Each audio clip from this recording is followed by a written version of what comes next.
Halo Ibu Bapak Guru, salam dan bahagia. Selamat datang dalam modul Memahami Assessment. Kali ini kita akan belajar bersama tentang Assessment as for and of learning. Apa ya perbedaannya? Sebelumnya kita segarkan ingatan kita dahulu yuk. Assessment merupakan proses pengumpulan dan pengolahan informasi untuk mengetahui kebutuhan belajar, perkembangan, dan pencapaian murid. Biasanya kita mendengar kata assessment, yang segera dipikirkan guru adalah mengisi rapor. Dengan menyelesaikan rapor, guru mendapatkan hasil belajar murid mulai dari nilai tertinggi dan terendah. Artinya, yang menjadi acuan adalah nilai yang diperoleh murid. Akibatnya, hasil asesmen belum dimanfaatkan sebagai umpan balik dan bahan evaluasi guru untuk perbaikan kualitas pembelajaran. Bagaimana disulah Ibu Bapak Guru? Ada 3 kata yang berkaitan dengan fungsi assessment. Assessment as learning, assessment for learning, assessment of learning. Assessment as learning artinya assessment sebagai proses pembelajaran. Assessment ini digunakan untuk melakukan refleksi pada proses pembelajaran. Assessment as learning berfungsi sebagai assessment formatif. Ibu Bapak Guru, assessment as learning lebih melibatkan murid secara aktif dalam kegiatan assessment. Mereka diberi pengalaman untuk belajar menjadi penilai bagi dirinya sendiri dan temannya. Penilaian diri atau self-assessment dan penilaian antar teman merupakan contoh assessment as learning. Apakah Ibu Bapak Guru juga menerapkannya di sekolah?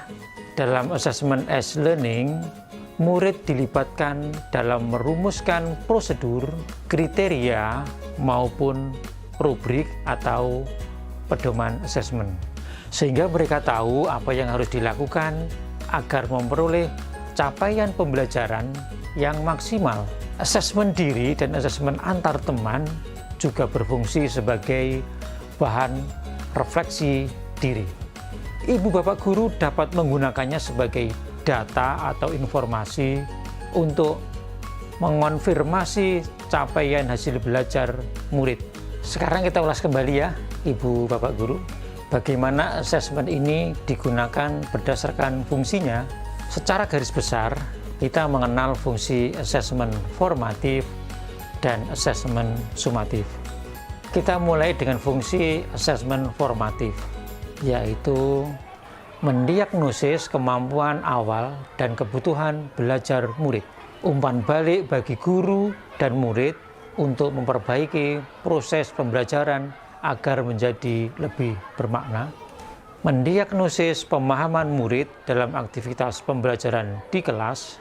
Memacu perubahan suasana kelas untuk meningkatkan motivasi belajar murid dengan program-program pembelajaran yang positif, suportif, dan bermakna. Berikutnya adalah assessment for learning atau assessment untuk proses pembelajaran. Assessment ini digunakan untuk perbaikan proses pembelajaran. Assessment for learning juga berfungsi sebagai assessment formatif. Assessment as dan for learning ini berfungsi sebagai assessment formatif karena berorientasi pada proses pembelajaran agar murid mendapatkan umpan balik dari guru dalam melakukan perbaikan. Pada saat yang sama, guru juga mendapatkan umpan balik untuk memperbaiki cara mengajar atau memfasilitasi pembelajaran.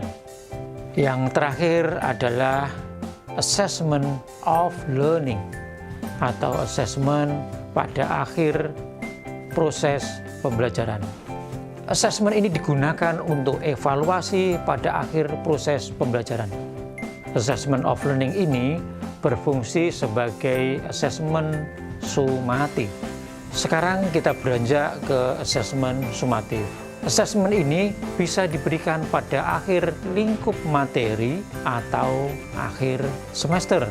Fungsi asesmen sumatif ini adalah mengetahui pencapaian hasil belajar murid pada periode tertentu, mendapatkan nilai capaian hasil belajar untuk dibandingkan dengan kriteria capaian yang telah ditetapkan, umpan balik untuk merancang perbaikan proses pembelajaran berikutnya, melihat kekuatan dan kelemahan belajar pada murid. Teknik apa yang bisa digunakan? Pilihannya bisa bervariasi seperti berikut: praktik, produk, proyek, maupun tes tertulis. Bagaimana dengan dokumentasinya? Ibu bapak bisa memilih produk hasil belajar atau karya murid yang dikumpulkan sebagai portofolio, rubrik, atau nilai berupa angka. Yongki, komik buatanmu sangat kreatif. Penjelasannya pun mudah dipahami. Akan lebih baik jika beberapa gambar dilengkapi juga dengan penjelasan. Pasti kamu mengerjakannya dengan sungguh-sungguh ya. Selamat ya. Terima kasih, Pak. Saya masukkan karya ini dalam map portofolio saya ya. Ibu bapak guru, sebagai catatan, satuan pendidikan dapat melakukan asesmen sumatif pada akhir semester jika satuan pendidikan merasa perlu mengkonfirmasi hasil sumatif akhir lingkup materi untuk mendapatkan data yang lebih lengkap. Jadi, asesmen sumatif pada akhir semester merupakan pilihan. Sebagai penutup, mari kita simpulkan perbincangan kita dengan melihat kembali karakteristik asesmen formatif dan sumatif.